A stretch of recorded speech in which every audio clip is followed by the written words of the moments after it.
Welcome, everybody, to the World of Dragons podcast, the podcast where 2.5 dragons get together to discover, review, and discuss other dragon stories.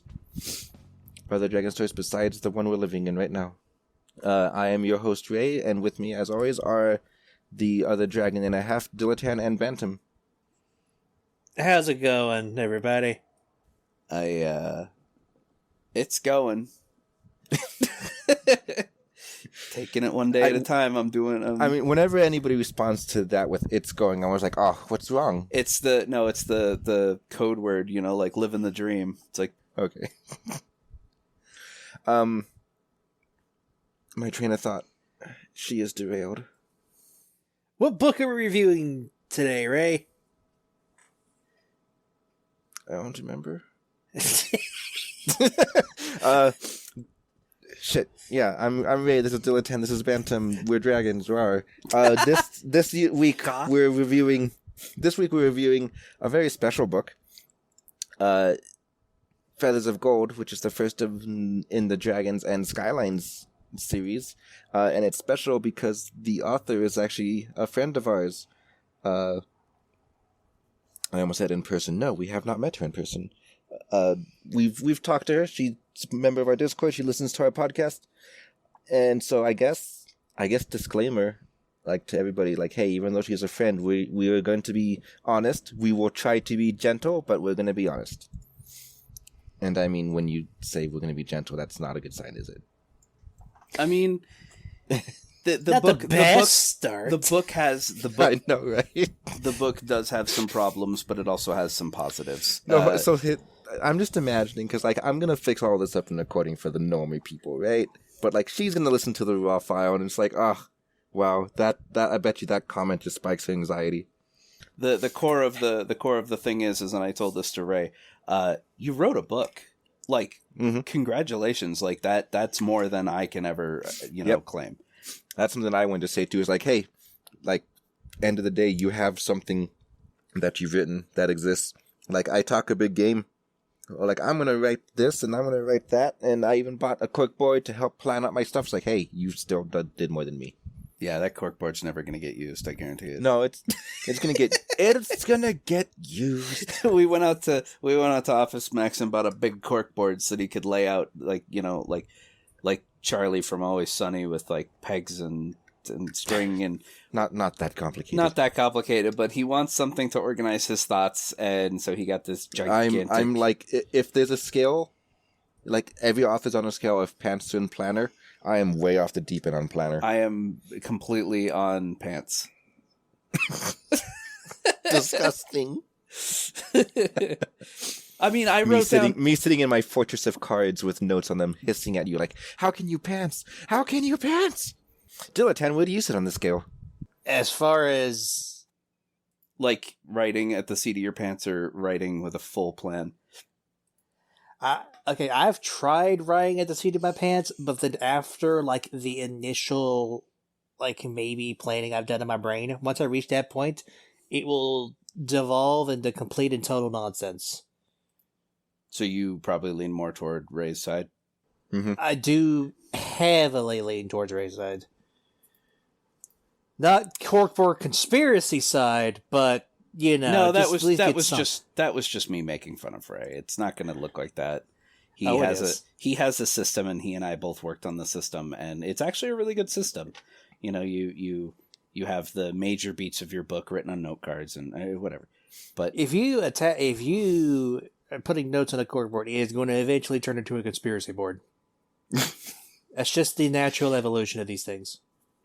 I don't think it'd be that complicated. I mean, it's a very linear medium. If you were doing notes on a corkboard for like a visual novel, then yes, it's gonna get messy.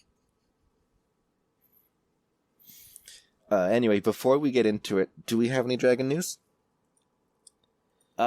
Just that we found out that the release date for the World of Warcraft expansion is sooner than we thought. So we thought it was like next year. It's like the end of next month. It's the end of next month. So we got together and we put together a calendar so that we have a better plan moving forward of how we're going to do this, because we're not sure how long it's going to take to get through the new World of Warcraft expansion, but we are planning on playing it together. and taking notes and all that crap. But I played World of Warcraft briefly years ago. I don't know how much content expansions typically have for World of Warcraft. So we're gonna try to get through it. We already have a fourth person who's willing to help us. Apparently, we need a fifth because apparently World of Warcraft their party size is 5. So what's that, like a tank, 2 healers? No, 1 healer, 3 DPS apparently. So wow, okay. And yeah, so we'll be going through that, and when it's done, then we'll slot in when we're actually going to talk about it.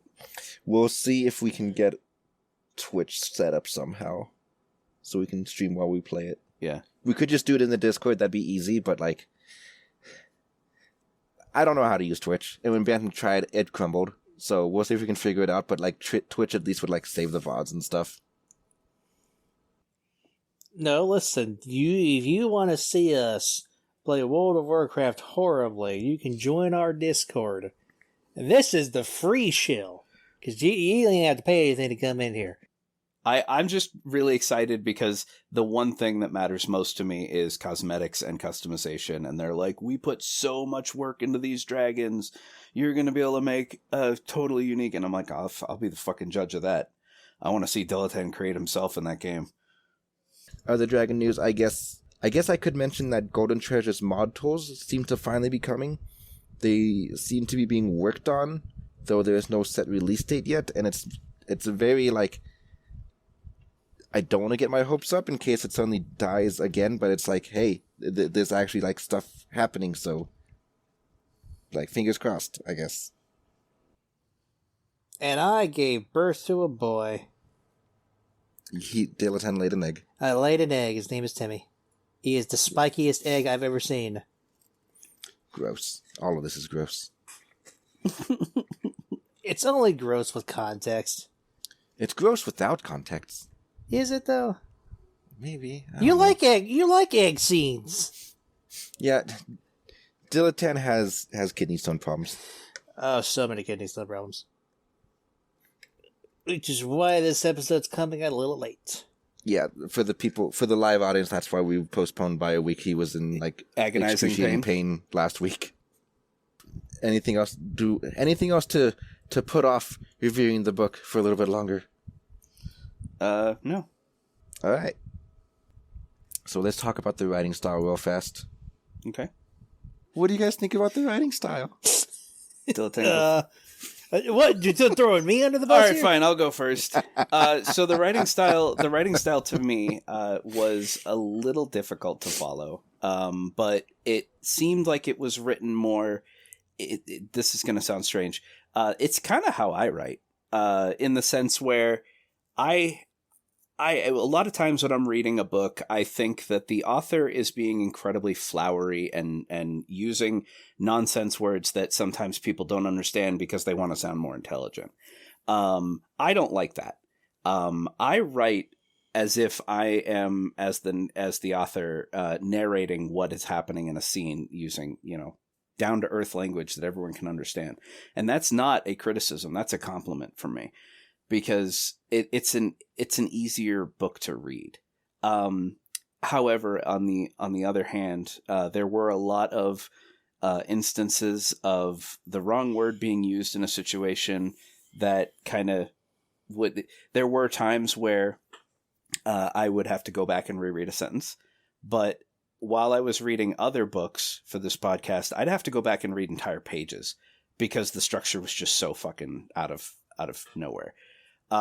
This one, I didn't have that problem. But there were a couple word choices here and there that kind of bothered me. Specifically, whenever Grith would say something and then it would say Grith purred. And I'm like, in this particular instance, I don't understand why purr was used, because it was usually during like a really bad situation where... Because to me, when you say, they purred, it's like, yes, I will do that. And it's like, yeah, but your friends are dying around you and there's chaos and fighting. I don't think that you would purr in this situation. Hold up. Bantam, when are you going to drop the ASMR tape? Listen, first of all, you've called attention to it, so now it's dead for the next few days. Ray says that, like, you know, because I have done a teeny tiny bit of voice acting specifically for little projects for Ray. And yeah, I can be really good at it when it's just spur of the moment. But when I'm told, hey, do a blah, blah, blah voice, that's it. It's gone. It frees up. I can't do it. Maybe it was an angry purr. But purring to me is, there's no way to use the word purr in a negative, distressful or angry situation. Yeah. To him, purring is 100% happy, content, like relaxed. Yeah, or sexy. Well, yeah. Yes, I know. Most of the time, it's usually like ladies of the night that purr at you, right? I will say that the amount of lore that was given in this book was perfect. It was not front loaded. It was not overbearing. The descriptions of the characters were also exactly what I would want in a book. They are not overbearing, because I've mentioned this before. I've read books where they spend 2.5 fucking pages describing a dude's cowboy hat, and it's like, I don't care. I don't fucking care. Oh, I have an opinion on that when we get to my turn. Yeah, but just help me remember. Like, remind me. Okay, I'll say the cowboy hat description or something. I don't know, but yeah, no, it was the perfect blend of describing and then moving on. And then if it comes up again, you can kind of describe a different part of their clothes or something. It was perfect. Specifically, we're avoiding spoilers. So specifically during some scenes with the main character and the clothes they were wearing was perfect. The description of the dragon itself, I've gotten a pretty clear picture in my head of what this dragon looks like, and it's beautiful. Because again, there weren't any made up nonsense words like see and saw. Fuck you. I love see and saw though. I'm gonna fight you forever on that. I'm gonna fight you forever on that too. For those not in the know, there's a book series, The Age of Fire, where the front and back claws are called the see and the saw, which is stupid. And I love it though. Stupid. Foreleg and rear leg. The thing. So like, this is another thing we'll debate about eventually. But like, the short of it is, I love made up words. I feel like it makes fantasy cultures come alive when you make up words. Like, if you could have a book where the year has 12 months and it's literally January to December, but you've renamed them to be like winter's grasp, summer's fall, spring dawning, stuff like that. And it's like, I would love that shit. I don't know. But point being is that, like, they would describe a dragon climbing a cliff face, and they'd be like, you know, I lifted my sea and braced with my saw, and I'm like, knock it off, so stupid. Ugh. Oh, it gets me so mad. All right, kind of veered off of the writing style there at the end of your notes, but that's fine. It's all good things. I guess I'll go before Dilettante, give him more time to think. As far as the writing style of the book goes, I'm trying to think of like a way to say it that can't be taken wrong. Because I don't want to say it's a very simple writing style, because that almost sounds bad. But I guess like what Bantam said, it's digestible. It's easy to read, I guess. And from someone who has just explained that I like when you have made up words and convoluted stuff like that, I would have wanted a bit more, but I can see how the simple style could be better for other people. So it's not going to be very complicated. It doesn't take a whole lot of fantasy buy-in, I guess we could call it. It's really easy to kind of just jump into. It did feel a little rushed at times. Like, she could have spent more time describing certain scenes or situations. Like, it felt like, well, they got over that real fast. I can't think of a good example. I didn't bother taking a note on that. I should have. But I guess to Bantam's point with the descriptors, how he's like, they don't spend 3 pages describing the cowboy hat. I'm like, for the most part, I agree with Bantam that you don't need to be picture describing a cowboy hat. However, there was a scene where she actually goes and she buys a dress specifically to be more like, to fit in better at the workplace. And I remember saying that, like, I don't know what this dress looks like. I don't think I ever got a description of what this dress looks like. It was flowing in gold. It was supposed to basically look like a ball gown. Right, but the point is, it was like just that. It was like, it was 3 words. It's like, I needed more information than that. Like, in my head, I was imagining a sundress. And it's like, I don't think it's a sundress. And then I started imagining, like, the Disney Beauty and the Beast Belle's yellow dress. I'm like, nah, it's probably not that fancy. So it's like, I think I needed a bit more description. But that's just me. That's the difference in expectations between me and Bantam. Diletan, have you collected your thoughts? I've collected some thoughts. Yes, I'd like to hear them. Okay, so, truth be told, I'm more indifferent. Writing style is not really something I pay attention to while I read. Yeah. So that's really something that kind of goes over my head. The only time it does catches my attention is when it really pisses me off. It did not piss me off, so you know what? That's the biggest plus you could ever get from a guy who hates reading. Considering, like, Tooth and Claw pissed off Bantam and then Mating Flight pissed both of you off, it's like, yeah, I guess, fair. Yeah, I mean, if it doesn't make you angry, you don't really notice it. The funny thing is that before we even started reading this book, I told Ray and Diletan I was terrified that if Mating Flight is that this was her favorite book, her inspiration, then this was going to be another Mating Flight, and I was going to hate it. But I actually really like this. I actually had the exact same thought. I'd have loved another Mating Flight, but oh well. Dad, you kind of outnumbered here, buddy. I know, I am. It's fine. I'll go sit in her corner because she loves it too. We're the real book fans. Well, then you can invite Miss Silver from Mating Flight 2.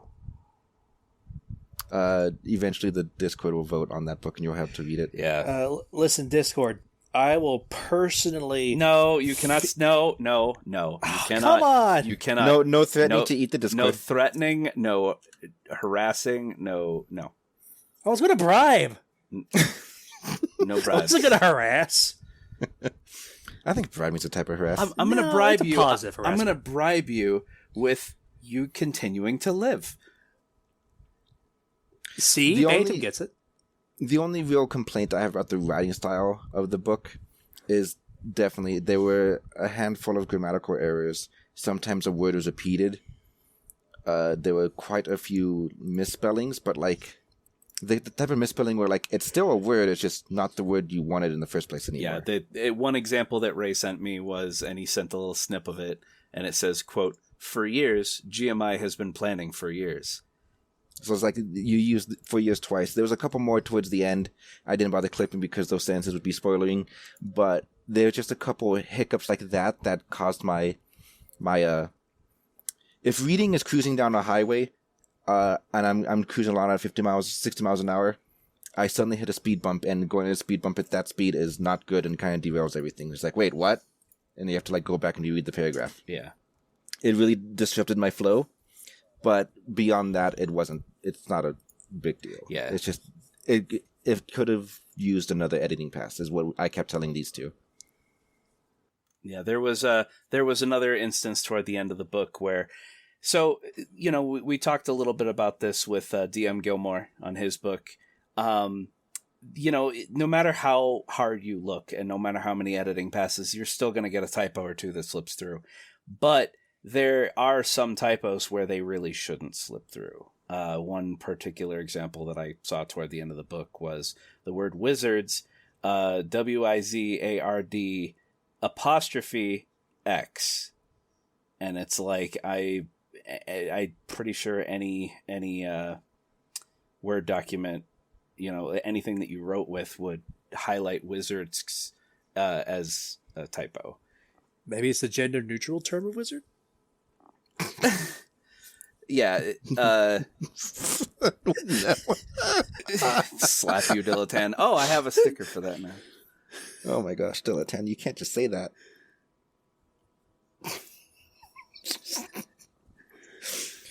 Ugh. Alright. Next topic, the characters. Oh, I got something to say about the characters. I love them. Bantam's got a fun story about one of them in particular. Two of them in particular. Just the one. No, just the two. The other one's not important. Whatever. The other one's the main bad guy. Well, I mean, like, your relation is not important. Oh, yeah, okay. Yeah, so my real name is Christopher. And so seeing my name in print, it wasn't good. One of the main characters in the book is named Chris. His name Chris. He's the wizard's. He's a wizard who was assigned to Grith, Grith was his assistant. So they were like co-workers. And yeah, the funny thing is that I don't know if it's because I kept seeing my own name, but I started to relate more and more to Chris. I reached out to the author and I was like, "Hey, so funny story. My name's Chris," and she's like, "Oh no, I'm so sorry." I'm like, "No," and I think it is. I think it's just like a weird psychological thing where I'm seeing my own name, and because a lot of times when I read a character's dialogue or their actions, I'm like, that's stupid.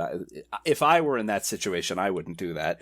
But then you change their name to Chris, and it's like, I probably would do that. Yeah, I'd probably do. Yeah, good job, Chris. Yeah. For the book that I want to read, I've heavily debated naming the main character after Dilatan, after his real name, and I'm like, just like sinister chuckling in the background. Yeah, multiple times. Multiple times what? You threatened to make me the main character of your book. I mean, even if the main character is constantly getting abused, like DM Gilmore says that they should, it's still an honor to be the main character. If you subscribe to our Patreon, I will take your name and use you as a character in my book. Cannot guarantee your character survives. You're gonna have so many background characters randomly die. Yep. So you liked Chris because he shares your name. What about the rest of them? I did really like Grith. So for a lot of times, and again mentioned before, that one of the big problems with some dragon books is it's essentially a dragon suit. You know, it's a person in dragon shape and they act and talk dragon. The thing I hated about Mating Flight was just how so detached from reality all the dragons were. Like, they were like aliens living among humans, and which is perfect. For you, yeah. For me, I'm reading it and I don't understand any of this, but this was a perfect blend of both. The dragon would briefly describe how this is different. Like that humans do something strange that she doesn't quite understand. But then it was just kind of like, yep, this is a little strange to me. What I would do is blah, blah, blah. And then it moves on. And I actually really like that. I didn't feel... So I'm not trying to continue to beat on Mating Flight, but Mating Flight felt to me like a book that didn't want me to read it. Like, how dare you attempt to read my inane ramblings? I'm going to write a book so convoluted and stupid for you, not to everybody else, but for me, that you're going to hate every minute of this. Whereas then there's the opposite end of the spectrum where it's basically just another human being, but wearing a dragon suit. This was right in the middle, and I loved it. Wings of fire, cough. Yeah, and to me, this was right in the middle, and I actually really liked it because you did get the sense that the main character Grith was not in her element. She was a dragon in human shape, trying to fit in, trying to hide, whereas it wasn't just so divorced from reality that you're just like, what? I liked it. It also helps being set in literal reality. Anyway, gonna do a quick derailment, and this is why I say I need to just write a fucking checklist for our review section because we skipped a step. We should probably do a quick synopsis of what the book is, so people that are listening and haven't heard of it aren't like super lost as we talk about the characters and stuff. The idea behind the book, Feathers of Gold, is that Grith, a dragon, This is a world where dragons and other magical creatures exist on Earth, just in hiding so the general populace does not know about them. Magic is real, dragons are real, fairies are real, wizards are real, so on and so forth. So Grith the dragon has to go get a job working for some wizards to get paid in shimmer, which is basically magic. More on that later. To keep her home, which is a alternate dimension bubble realm, from collapsing, because it upkeep, magical upkeep, or the spell is going to lapse and she's going to lose her home. So she's going to go get a job working for some wizards, and then some shenanigans ensue, and she starts to uncover some sidious plots, and she's got to decide how things unfold, I guess. Yeah, I guess that's a good synopsis. Unless you guys want to add on to that. No, that covers everything. Pre-spoiler, I guess. Yeah. Pre-spoiler. I was going to say something about Shimmer, about just how much I liked that. I liked that it was essentially a form of currency, but also a source of magic. To me, every time they kept describing Shimmer, I just imagined it as little vials of gold glitter. You know, like you go to a craft store and it's like, yeah, I'll pay you in shimmer. And it's like handing them a couple vials of gold glitter. And it's like, yeah, that's the stuff. I kept seeing Destiny's Glimmer every time I read Shimmer. The sticker? No, Glimmer from Destiny. The glowing boxes? Or... Well, those were engrams. Those are what contained... No, the engrams were the dodecahedrons item boxes. You're things. a dodecahedron. You motherfucker. Oh my gosh, we don't talk about Destiny in this household.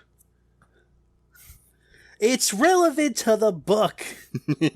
So hush. I'm just mad at Destiny. How dare they take away content that I paid for? Yeah, sunsetting. Fuck you. Yeah.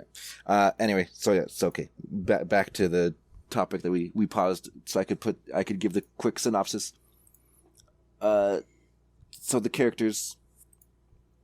Bantam, did you finish your thoughts on the characters, or did I interrupt you? Yeah, so the only other the other characters being there was the Fae, which, you know what, congrats to the author for the first time. All right, Ray pointed out Ray pointed out that I don't really have a large pool to draw from, which is fair. Because the only real experience that I have with reading books where dragons and fae exist is Lazy Scales. And after going through 5-6 books of just... Six books of just, the fae or our mortal enemies, it's like, okay, enough. Like, I don't think that fae necessarily... like. But the thing is that when I looked it up, it's like, yeah, it seems to be that the fae are always... like a quasi bad guy in everything, because they're just so whimsical that they can kind of fall on the chaotic, neutral / evil side. And it's like, it was nice to see that the Fae were not treated as enemies in this book. Fae are the enemies. I liked that rivalry, so I've kind of just subscribed to it. So it's like it's my new default. But since you finished your thoughts on characters, my thoughts on characters, I really liked them. Liked the way they were written. There, of course, were some characters that I didn't like, but you're not supposed to like them. But I enjoyed how they were portrayed. I like how Grith was portrayed. I really enjoyed that. It definitely did feel alien enough to make me happy in that sense, rather than just a human in dragon suit.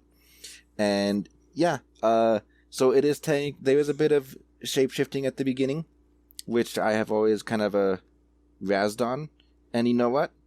Very well done. I accept the shapeshifting done in this.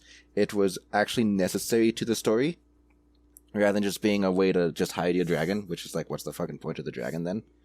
And also because for most of the time she was like struggling with the human form, like a lot of her dragon tendencies kept bleeding through, both physically and just how she acted.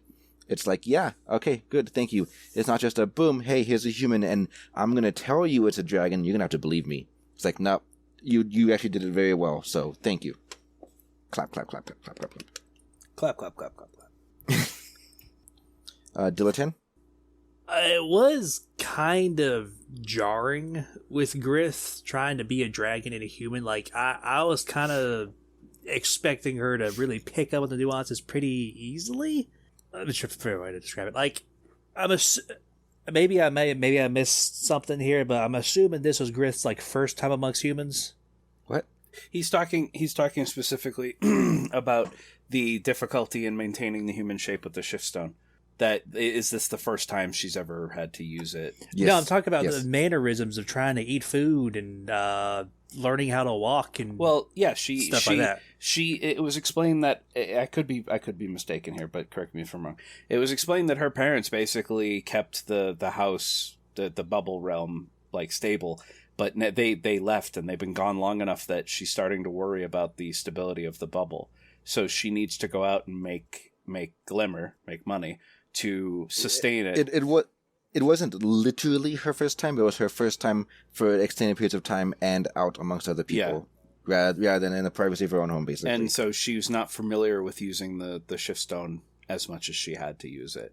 So she was struggling to maintain her shape. Also, it's like I don't think it ever explained how long she used it before when she practiced. It could have been like, put it on your human for 10 seconds, then take it off. It's like not enough time to get used to any of the motor controls or anything, if that's how short it was before. A lot of the discussion of the book is if dragons and the other magical creatures need to continue to hide who they are. Like, Grith can't go out in public amongst the humans unless she wears the amulet and has to be one of them. That whole Bantam is trying to say that entire aspect felt very likened to like a transsexuality and whatever. Having to hide your real self and not being able to express your true self or anything like that. Two other things I want to touch on. Chris felt kind of pervy towards the beginning, complimenting how every time the dragon feature started showing that was hot. I didn't get those vibes, and we'll get more into that in the spoiler section when we like deep dive into his character, I guess. But I just want to counter you, like, I didn't get those vibes, but I don't know, maybe I'm kind of pervy in real life, and so it just kind of like, I accepted it. I agree, I was going to say, I agree with Del10, he did give off pervy vibes. But in the opposite direction, it was more that he was... Oh god, am I a perv? Oh, it was more that he was disturbed by the dragon parts, and because he even makes comments about how, I liked it better when you were human. Yeah, I don't think he's saying that. No, he said the exact opposite. No, he said, I liked you better when you were in a human shape. And on top of that, he also dated a werewolf and a vampire. And so he's just a certified monster fucker. So, I mean, no, but we said before, like, he only fucked the monsters that could appear human. Yeah. Like, he specifically mentions how, he broke up with the werewolf because she only wanted to do stuff in werewolf form. To do it in wolf form. And the vampire, he was just like, eh. But yeah, okay. I might have misread that too. Another thing I wanted to, like, a little quick funny bit. I kept reading Grith's name as Girth, and I was like, what kind of a dragon name is this? Okay, so I did too. I read it as Griff, like the thought of Griffin. There were a lot of times where I'd because I speed read, and I'd read it, and it would be Girth or Griff. Griff. And yeah, it was like, oh, right, no, it's Grith. I didn't realize it was Grith till like chapter 5. I was like, oh, that makes more sense. Dyslexic tan. Okay. Me racking my brain. Again, need checklist. With movies and stuff, we would talk about like the soundtrack and the voice acting, but obviously that's not a book thing. I mean, the book's only got like 3 things: character, the story, and the writing. Okay, I guess the story, without spoiling it, just in general, did you like the story? Or did it feel... The story kind of felt like there was a beginning point, a midpoint, and an end point, and then they were just stumbling around in between. That's a story. It is. It is, but it... There was a beginning, a middle, and an end. Yes, that is a story, Bantam. Congratulations. Okay. Pat your head. It's just not the way I would have written it, because for me... okay, so... Shut up. First of all... So, number 1 is the beginning of the book. Number 10 is the end of the book. And then you have a major point at, like, point 5, right? But then I actually slowly build up from 1 to 5. and then slowly build up from 5 to 10. Whereas this felt like 1 and then just and then 5 and then it's just not the way I would have written it. That's all. To you, the pacing felt off. It felt like a bunch of one-off adventures in between, like it felt like an open world RPG. There we go, perfect. It felt like I'm gonna skip the main story for a little bit and do a bunch of side bullshit.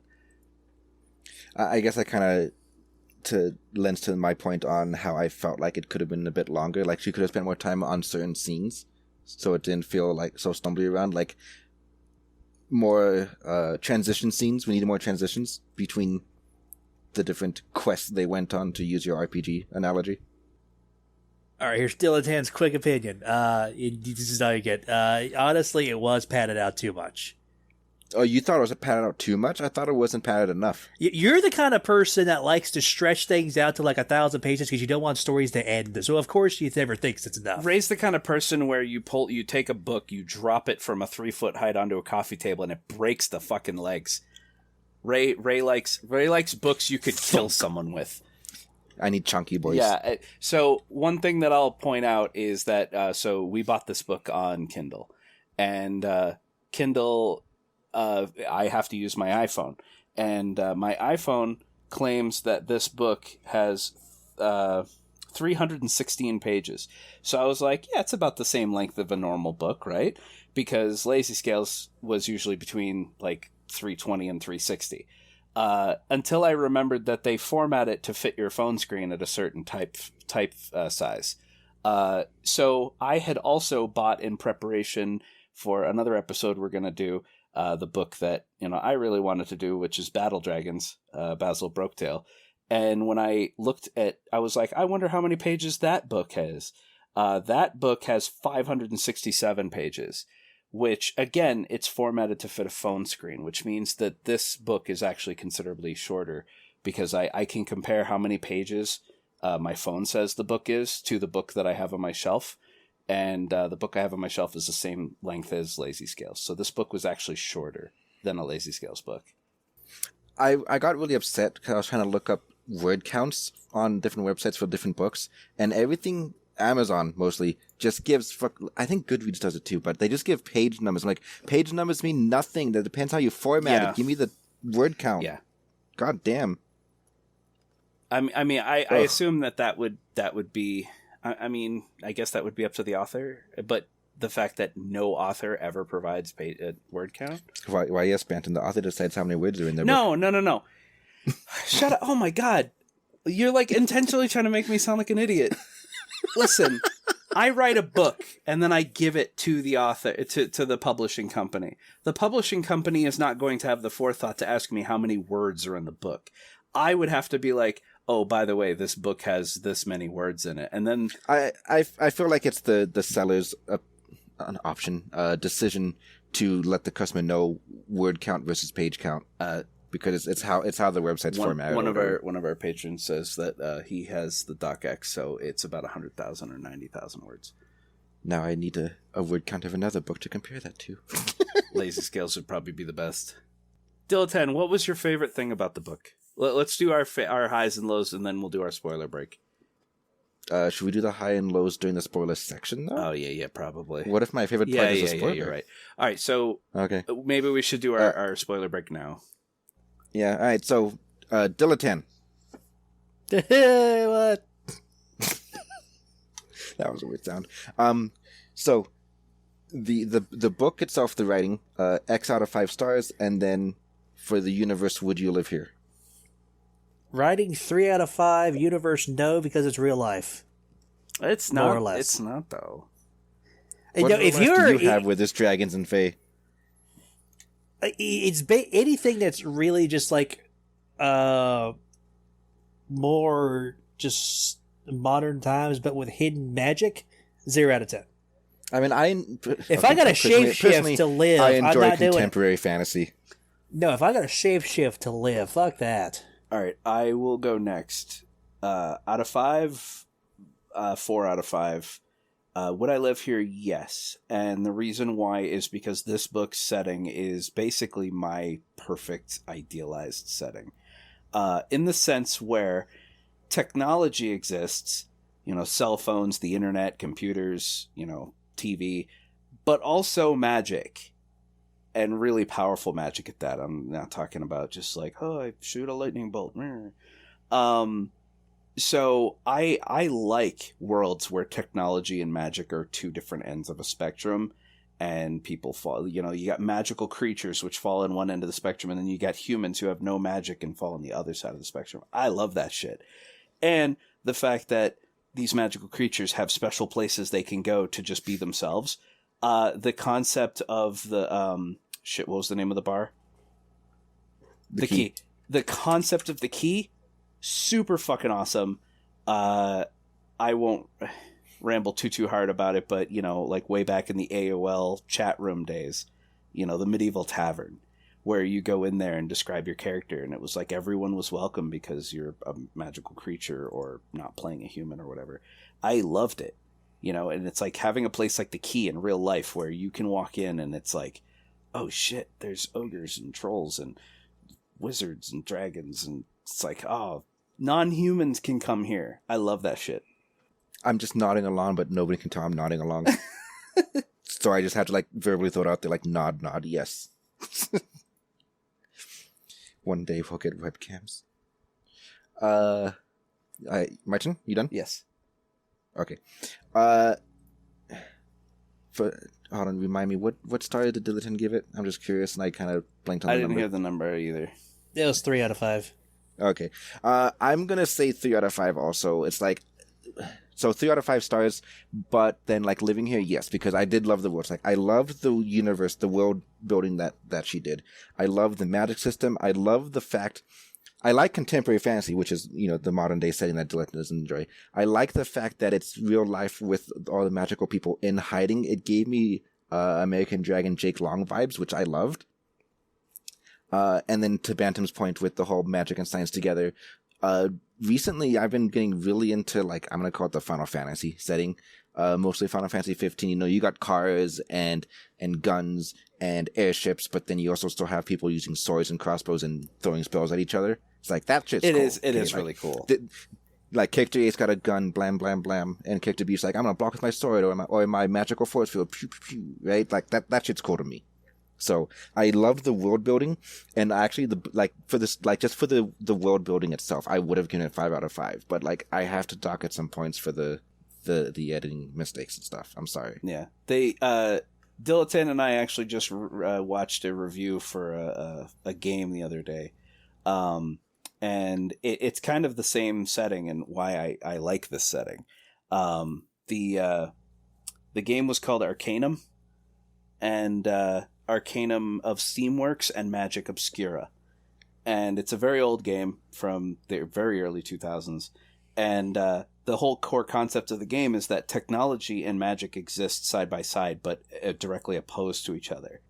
Wait, they can't be together, but they are together? They both exist in the same world, but they can't be too close together. If you have a character that is highly magic, it will...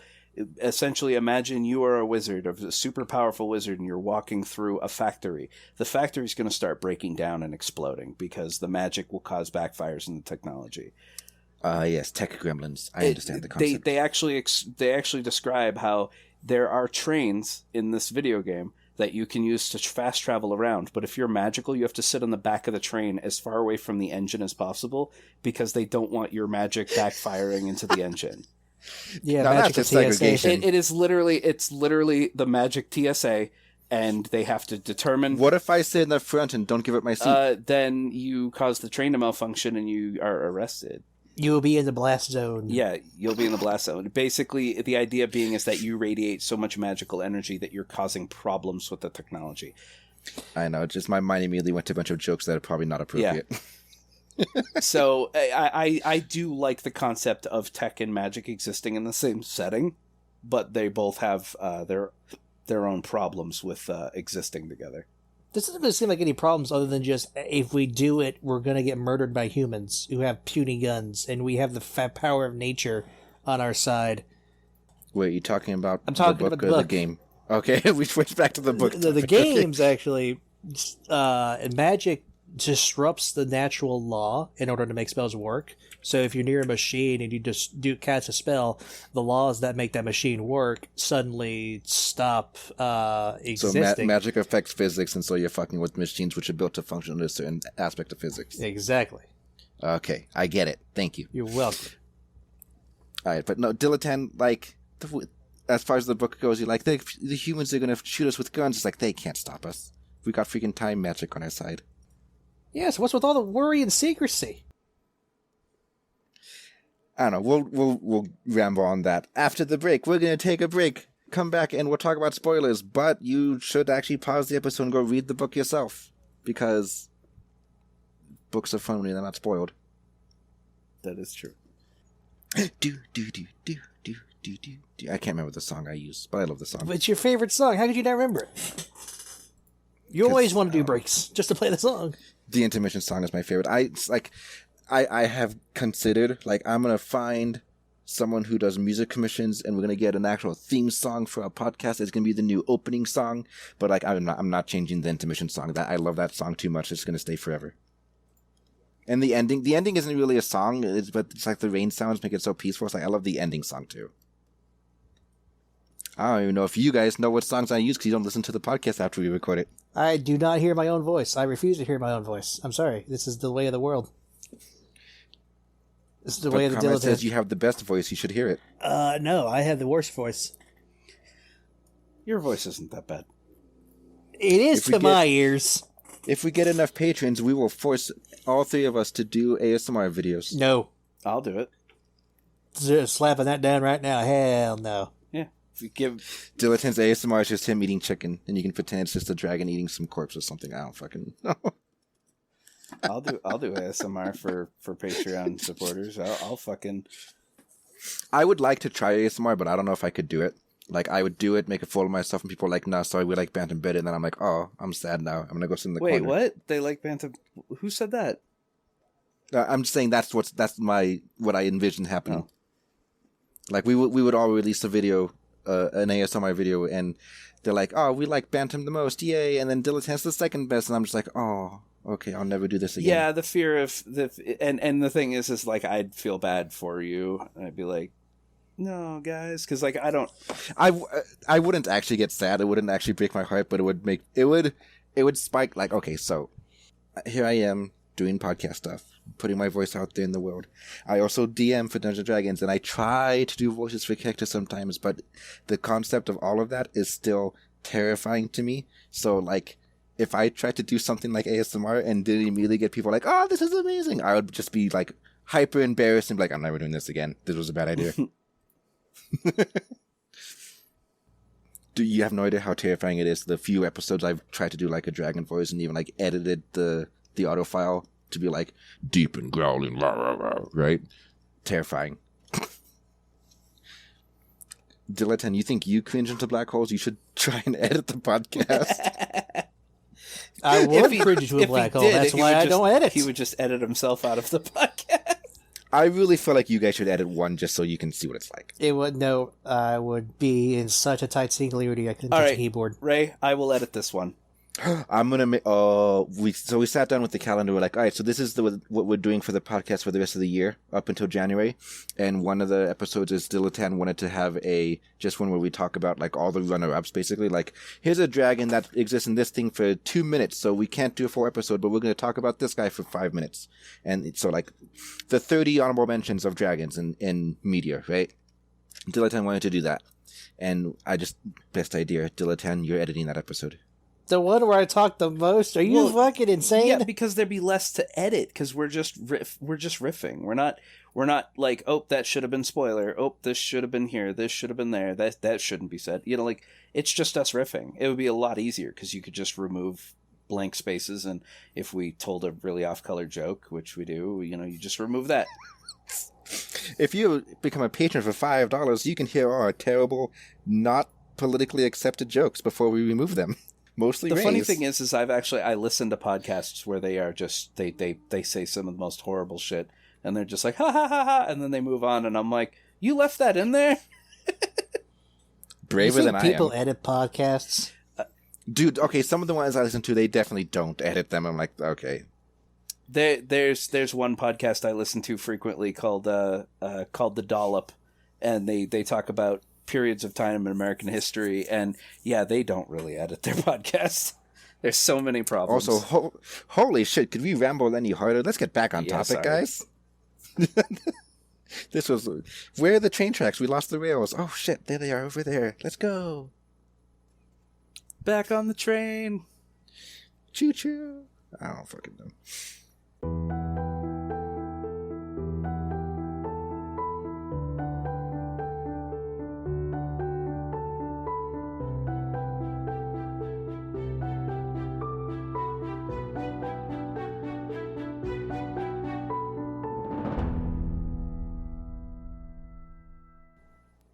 Look at me getting silly. All right. So, because this is where I would have put the music, so one of you guys welcome the audience back. Welcome back. Dilettante, you need more lines. Listen, when we get to the show next week, and when I get to ramble about Warcraft 3, I'm going to carry this. My back is going to be so damn sore. But anyway, welcome back to the world of dragons. We're going to spoil the fuck out of this. I got my bullet point list. Not all of them are very big, but I just tried to make a list. But before we start just going through, is there anything anybody needs to get off their chests? Like, I've been dying, we need to talk about this right now, kind of thing. The author came to me and said that I would probably enjoy the type of shapeshifting used in this book. I do not, because for the same principle that it was shapeshifting, I will forever die on this hill. So you're just being hyper stubborn. Like, I don't like shapeshifting, but I agree that it worked for this. I gave it a chance, but some of it seemed very unnecessary. Like, in what way? Okay, so when they were at the key, I think I remember, like, granted, my tired gears are still trying to turn to remember some of this stuff. There were some points where Chris was just introducing her as a dragon. And I'm like, okay, if you're doing that, then what's the point of the shapeshifting? So why are you still in this human form at this point? If you're just telling everybody that she's a dragon. Because if it's taking place in the key, that's the magical sanctuary. So, like, yeah, you don't need to hide it there. So he could introduce her as a dragon. Are you sure what's happening at the key? Because I can't remember that scene. I think there was 2 instances before the key where Chris was, like, showing off Garith. And you're like, oh, this is my coworker. She's a dragon. And you're like, okay, what's the point of the stone then? The stone is specifically so that mundanes don't know that she's a dragon. Normal people. Yeah. Like, other magical creatures and other wizards are allowed to. The point of the stone is that, like, she's walking around amongst other people, and you don't want to just be a dragon. Because... Except you do want to be a dragon. Yeah, that's the point I'm getting at. If you can be a dragon, always be a dragon. Exactly. If you have the choice to be a dragon, you say yes. If I'm a dragon. If I want to lay down, I can lay down. Plop. Nice. I love that comic. Anyway, Dylan and I know what you're talking about. I can't remember the scene. I really can't. Okay. Moving on. Like, I'm trying to remember... Because Chris of all people would not. I don't. This is messing with. Maybe I'm remembering. This is messing with me. I don't remember.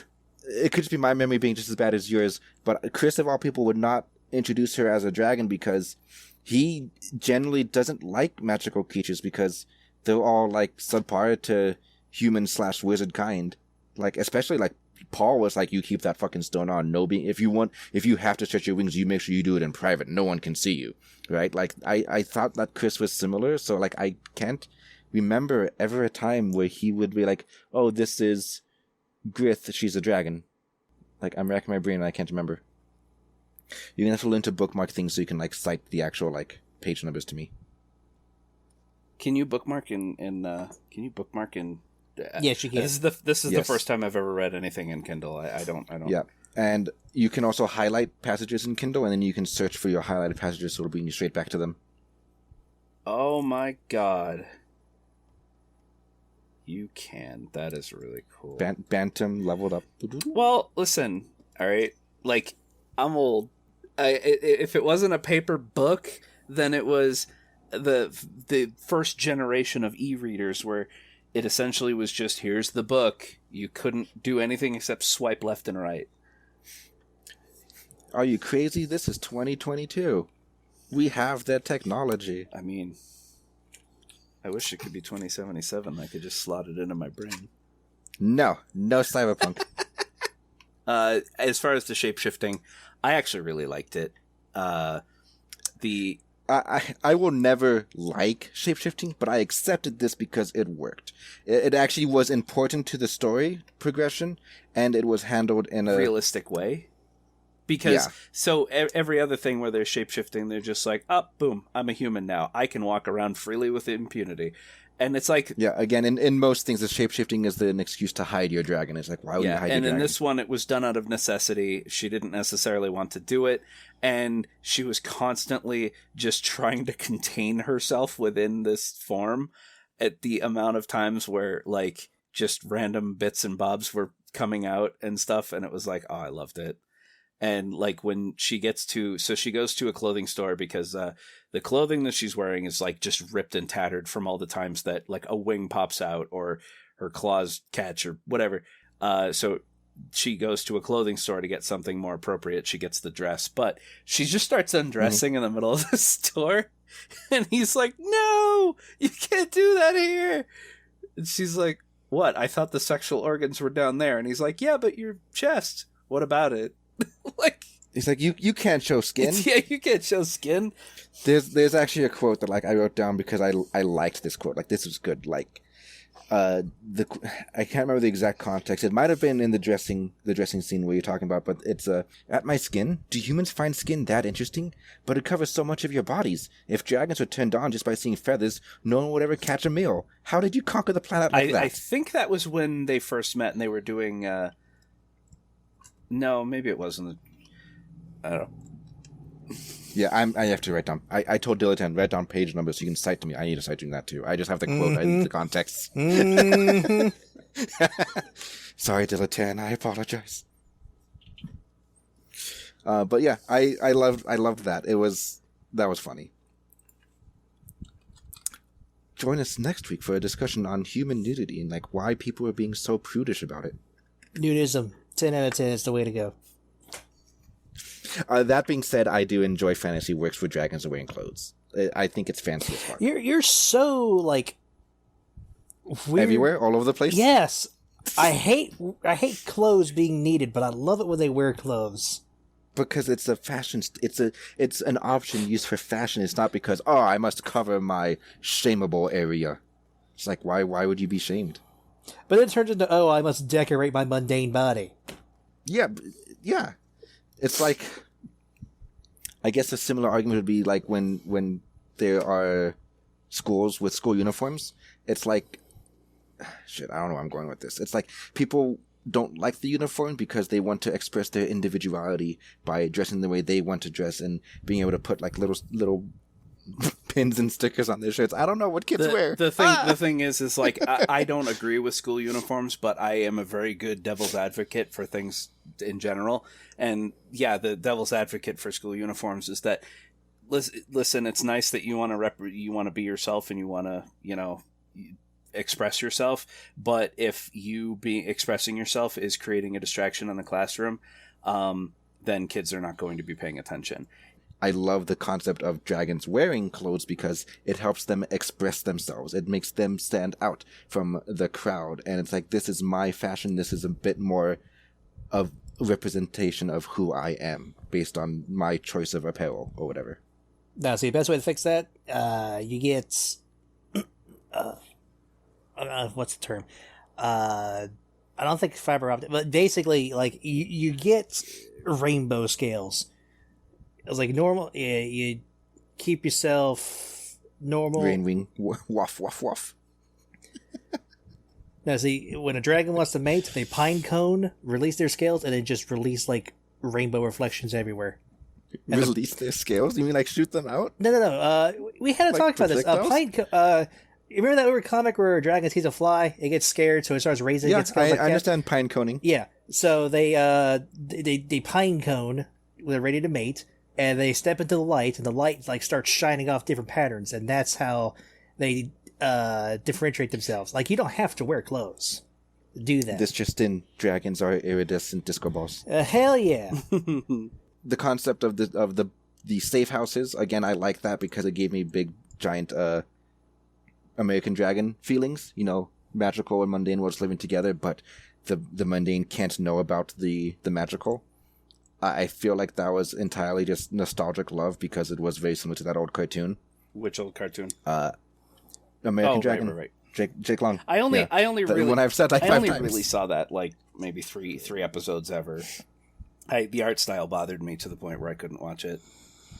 Oh, the art style was good. Art style is always a weird hill for you to die on. Yes, it is. Bantam doesn't like fancy writing styles. Doesn't like fancy art styles.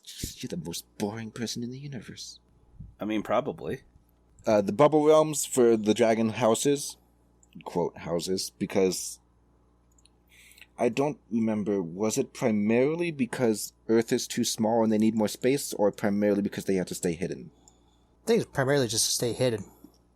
Speaking of Earth, I do like how the dragons refer to it as Terra, because that's the Earth's actual name. Thank you. Like, big points there. Rowan, thank you. Love you. But the bubble realms were kind of fun, but okay, I guess I'm gonna tangent off into just the magic system in general, because I liked the magic system, right?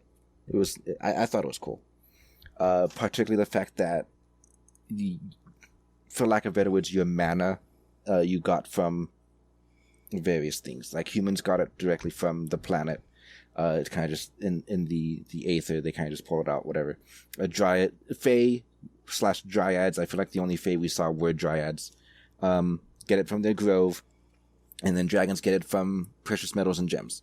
The one thing that I didn't really enjoy too much about the magic system was just how high powered the magic was, in the sense that they could use it to bend space and time to create these bubble realms, and the fact that she could like actually manipulate time, like just slowed it down or sped it up. It wasn't very oppressive. There was no actual like time travel, but when we start getting to like that level of power, I start getting really nervous. I did really like the description of how some of the spells worked. I thought that the writing for the magic was really, really good. Oh yeah, her description, the author's description when Grith was casting the slowing time spell towards the end with the giant clock and all that. Yeah. Like the tick, and then like paragraph, stuff happens, and then talk, and then a paragraph. Talk, and then another paragraph. That was beautiful. Yeah, I loved that. It's actually given me a bit. I'll say this: it's actually inspired add a little bit of magic into my own world, because I actually enjoy something where it's driven, it's pulled by a natural source rather than just like, hey, I can cast magic. Look at me. I don't know where I'm getting this power from, but I got it. So I actually do approve of the use of dragons. The horde being like a source of magic. Oh yeah. Like having to sleep on it to recover their shimmer. Yeah, okay, that's what I was gonna say, but I like my brain was like, nope, you're thinking of the wrong book, and I'm like, right. How many books are floating up in there? You've crammed so many in there. No, I'm not saying this as a derogatory. I'm not saying this as a negative. I have read so many fucking dragon books. I've read more books in my entire life in the past 2 years than I've read for the rest of my life. You're welcome. No. Well, actually, that's not true. I used to read a lot as a kid. But it's been all all dragon books, and eventually they all just start to swirl around into one big soup. I guess we should read something else just as a palate cleanser. I think we should... A bit of wasabi between the sushi rounds. We should read. We should watch. We should play. We should watch and play. But no, I think a good palate cleanser. The thing is that the book that I picked that's coming up, The Dragons at War, like that to me is just like kind of like comfort food from when I was a kid. And the thing is that I'm fully expecting it to be bad. It's just I really want to read it again, you know. But also DM Gilmore's series that deals with cyberpunk stuff. Drake, Son of Yes. Magical Affairs. That is definitely something that we need to. Well, you could read some of this stuff on your own. No, yeah, that's true. I could. I don't know. Without the thing, do you know what executive dysfunction is? Yeah, you only do it when I'm sitting over your shoulder, being like, "Read the book." Well, because otherwise, I just want to play video games and be left alone. I used to read books all the time. My mom would take me to the bookstore, my grandmother would take me, and I'd pick out like 2 or 3 books, and she'd buy them.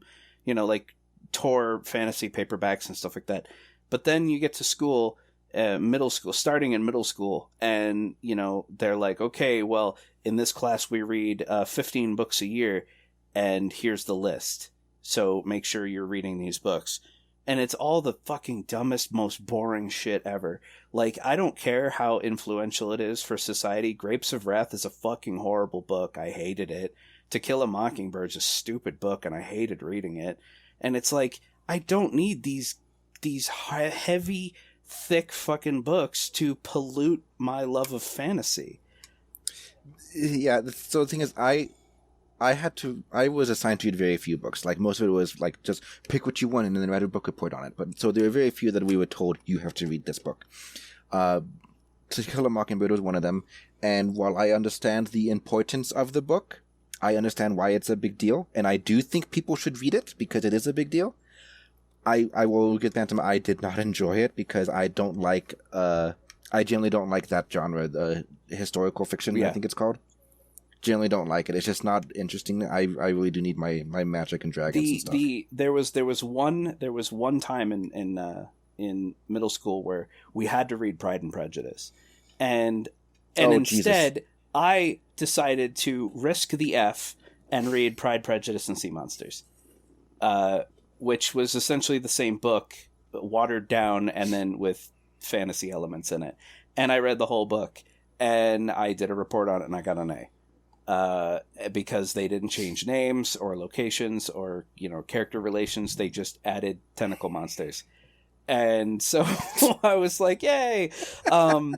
But it's like nothing will stifle. The reason they do it is because then the teacher doesn't have to read the book, or because heaven forbid the teacher believe you. Because if they're like, okay, pick whatever book you want and do a report on it, and then you give the report, the teacher probably hasn't read that book.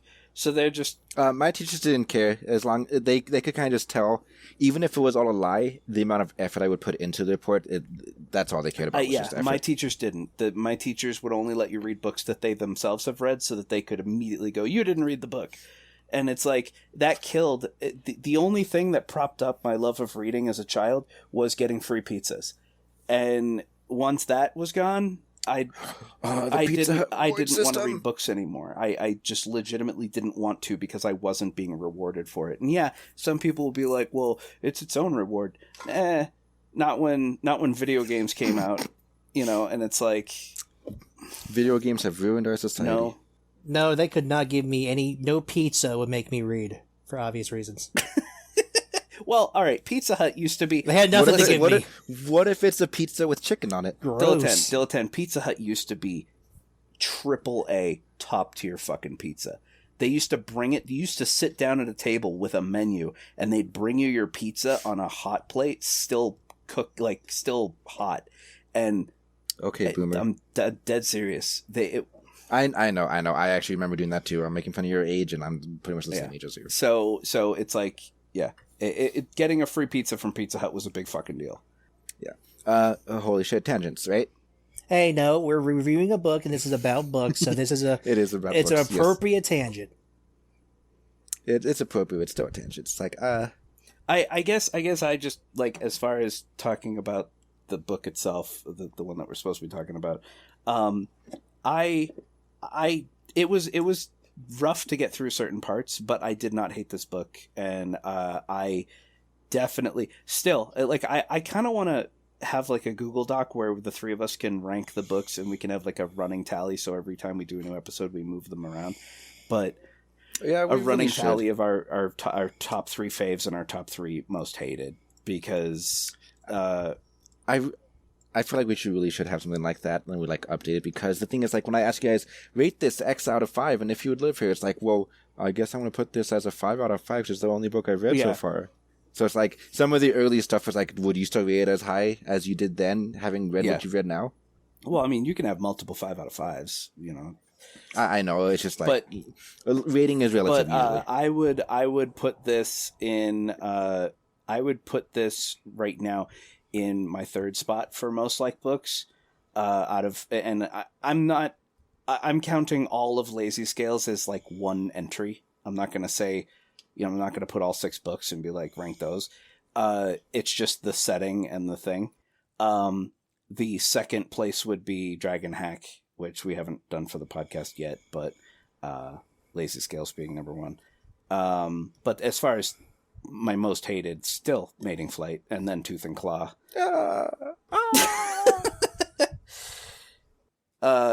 Mating Flight and Tooth and Claw were like, because Tooth and Claw was basically just snooty Victorian bullshit with a fucking court case that takes half the book, and I'm like, that's boring. And Mating Flight was just a book that seemed like it was slapping me every time I tried to read it. So, though I will put Mating Flight at the very bottom, Tooth and Claw, that is actually like number 2. Number 1 is the Age of Fire series, and number 3 would be Lazy Scales. Now this is going to be in the middle, but slightly towards the bottom. Let me explain. So these kind, hold on, already at your neck. No, it's fine. It's like, I just think it's funny that you have to like just let me explain. It's like, hold on. Now, just nothing against Miss Silver here, but any kind of world where magic has to be hidden, restricted, covered up, or whatever, that frustrates the absolute hell out of me. It frustrated me in American Dragon. It frustrated me in okay, American Dragon's the only one I could think of. But it frustrated me.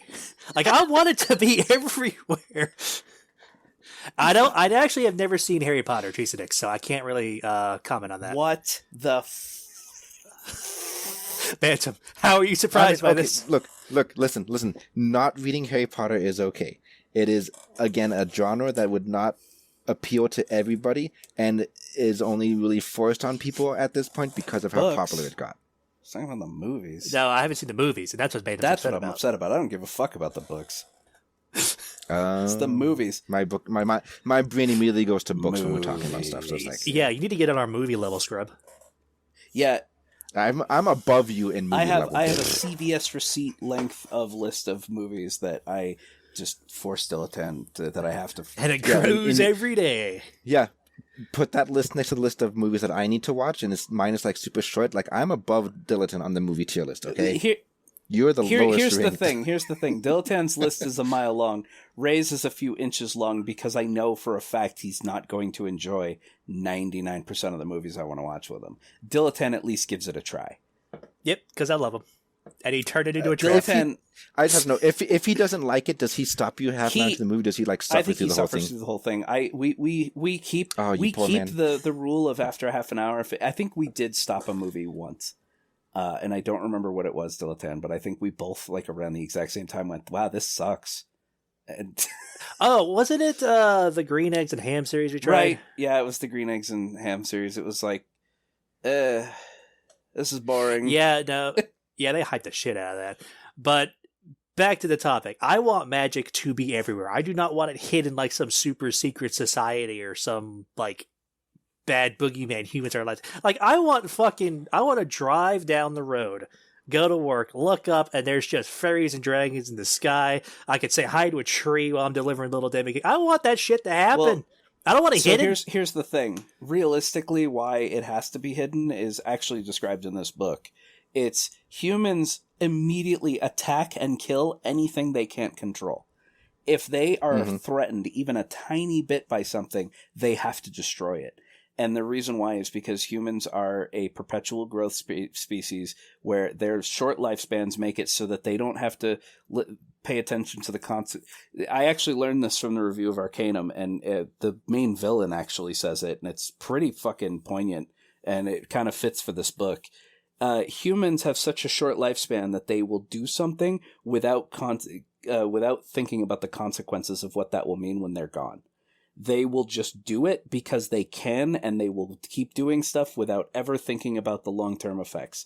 Meanwhile, you'll have magical creatures like dragons that live hundreds of years that now have to deal with the repercussions of what a human 6 generations ago did because they're dying soon. So what's the point? Like, fuck it, let's just do it. And it's like humans are the most dangerous, most awful creatures in every book because they just don't care about anything but themselves. Humans are a plague. They're a virus. They don't care. They're the space orcs. They don't care about anything but themselves. And if anything is even remotely threatening to them, they have to destroy it. And it's just... Yeah, no, that reality also frustrates the hell out of me. And that's why, like... That's why we escaped into fantasy. And the thing is that I was kind of enjoying Wings of Fire until the humans started becoming... The thing is, you didn't even get to that point. That I just started ranting to you about that happening. And it killed any... prematurely ruined No, this part book for one, you. when you figured out humans were real, yeah, it really did. It's like, oh, they're savages and they still wear furs and, but whatever. But once it was established that they could communicate with them and we're like, wait, these things aren't animals, they're intelligent. And I'm like, oh, God, no, don't. It was like book 2. They were like, no, humans can communicate. We just need to learn their language. And I'm like, please stop. Please don't do this. And yeah, I mean, the Wings of Fire Netflix series is probably not going to happen, but that if it did, it was just going to be humans and maybe a really bad CG dragon in the background. Dude, okay, that would break my heart, but part of me is like, I hope that happened because I could just laugh at it then. It's like, I just, if you're going to do fantasy, there's nothing wrong with excluding humans from your fantasy setting. I don't need them in everything. Be the change you want to see in the world. Yeah, well... Except even the book you're planning has humans in it. Well, yeah, but see, here's the thing. And spoiler for my own book that I haven't written yet, the humans are essentially the bad guys. The humans are going to be eradicated. Not entirely, but pretty substantially. I really like the very casual, every time Chris is like, oh, I'm not going to eat you, or whatever. I don't know why. That just casually throwing that out there in dialogue just made me happy. I think it has to do with the whole concept of certain taboo topics that I am just happy when they are acknowledged they exist. Like, there's another book I'm reading, I'm not going to get too into it because I'm going to control my tangents, where there's like a little half a chapter where they talk about like sexual relations between characters or whatever, and even though it never like goes in depth to where it's not going to like bump the age rating, it's just acknowledged that it exists, and I just appreciate that. So just the fact that a dragon's got to keep telling humans, I'm not going to eat you, don't worry. It's just like, hey, like it's addressed. Thank you. That is definitely something that a human would worry about as they come face to face with a dragon. Especially if they didn't know they existed. They did not know they existed for the longest time. Yeah. A couple of things. Pret, the cousin. I think it's cousin. Love him. He's a freaking gamer dragon. Pret. He's got his little computer set up. Yeah. Pret. Yeah, he's got his little computer set up and he plays shooters and he's like, don't worry, I don't use my future sight on shooters, that'd be cheating. I'm like, oh my god, Pret, I love you. It's like when you play games with split screen and you tape a piece of cardboard to the middle of the screen. Yeah, and the fact that he uses Discord and he's talking to other magical creatures through Discord, I'm like, oh my god, Pret, I love you. You're so precious. I'm very sad you're going to die in book 3. Oh, one of my notes here towards the end of my bullet list just, I guess, touches on Bantam and Dilettant's problems earlier with the pacing. I feel like there was too much A story and there was not enough B story. We needed more scenes of Grith at the key, just kind of hang out with the other creatures or Ashley, or even other scenes where Grith is with Chris either at work or like after work hours or whatever. It just, too much A story, not enough B story. But I think that's the majority of my notes. Everything was just super small, like, yeah, Chris is a monster fucker because he dated a werewolf. Yeah. A bit on the holy shit, Paul is such a sleazeball because the little sexual harassment that happened, and then he's like, well, you chose the dress and your human body, so it's your fault. It's like, what the fuck? But yeah, I guess that's really all of my important notes to talk about. I guess we will close out with Bantam, your your hopes and/or predictions for the future books if we get to those. It'd probably be like a year before they're out, maybe. But like hopes and predictions that Chris gets with Griff. He has to redeem himself then. Nah, Griff eats Chris. Either one works for me.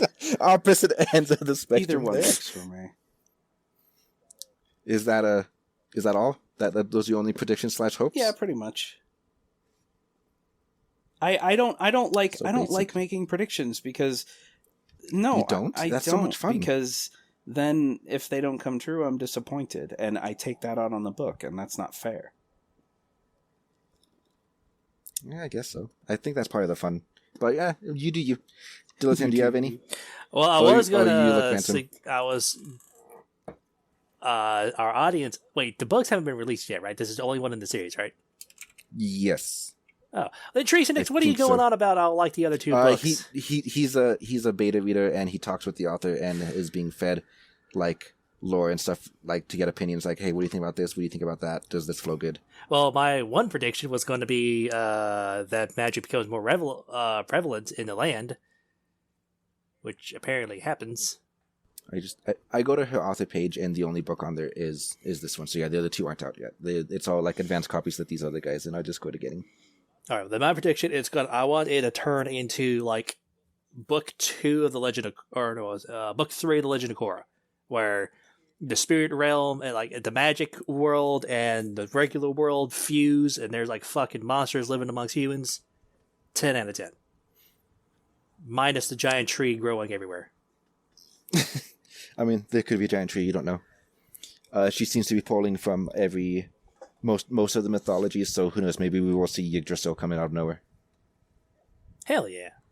My predictions and hopes. It's pretty obvious that we're gonna have the two worlds live together by the end of the first book. You can't tell that's already gonna happen.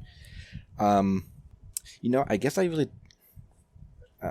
Sorry for judging you, Bantam. I don't think I have very many hopes or predictions. I'm kind of just okay just being along for the ride and seeing where this goes, because it's just everything's really good right now. I'm okay just seeing where the author takes it. My one prediction is gonna be that freaking Pret's gonna die at the end, and that's just me being like doomsaying because like, oh, I love him, so obviously he's gonna die. Kind of like everything that you've ever watched, you're like, oh, I like this character, and then next scene they're dead. I have the worst fucking luck with that. Like every series, every TV show or movie we watch, or even a book, and I'll point out randomly my favorite character. And the best example was we were watching Arcane, and I don't remember her name, but she's the elderly police chief lady with the really gruff smoker voice. And literally 5 minutes before she's killed, I go, I think she's my favorite character. And then Ray's like, oh, you've doomed her. And then she dies. And I'm like, okay, never again. Yeah, it's either I like that character or this character reminds me of Ray, and then they fucking die. But that's really my only prediction, I guess. Everything else feels kind of obvious. Like she's gonna find the original magical world the dragons came from in the first place. Her parents are gonna be there. We're gonna get the two worlds merging. Yeah. I get that's all I really. I'm just like racking my brain. That's all the really thoughts I have. No other real predictions, I guess. All right. Well, thank you for joining us, listeners.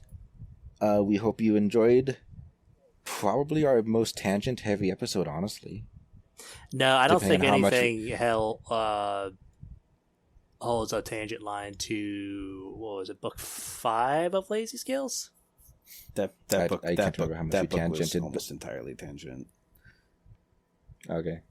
I mean, this one felt pretty tangent-heavy, but I don't know. We'll see how much of it remains after editing. Keep in mind, Ray, most podcasts, it's just a bunch of dudes sitting around talking, and people just... That is what a podcast people is. just like hearing other people's thoughts and opinions and stories.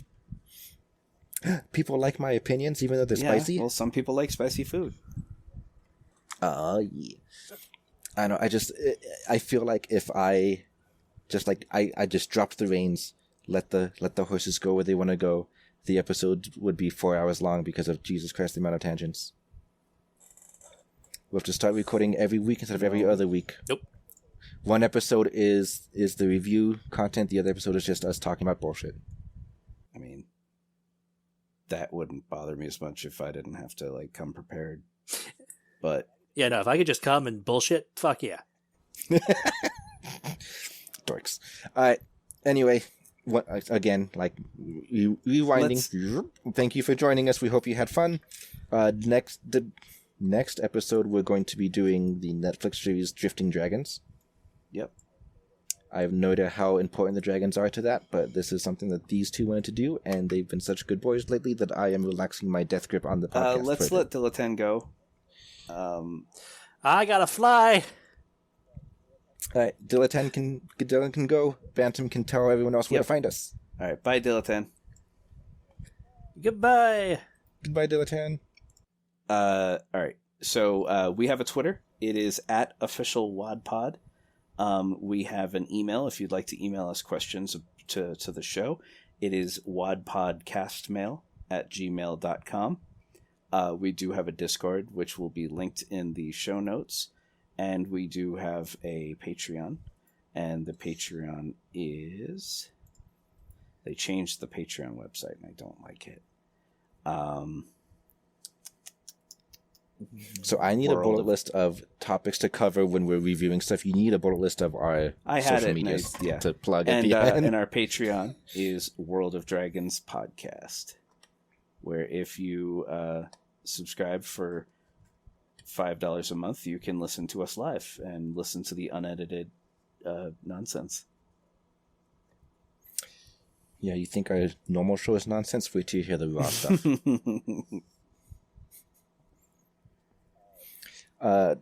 Just want to give a quick thank you to all of our patrons, especially our two Elite Guard tier patrons, Kazan and Comrade. Thank you for your support. And I think that's everything, right? So we'll see them next time. See you next time, yep. Yep. Goodbye, everybody. Goodbye.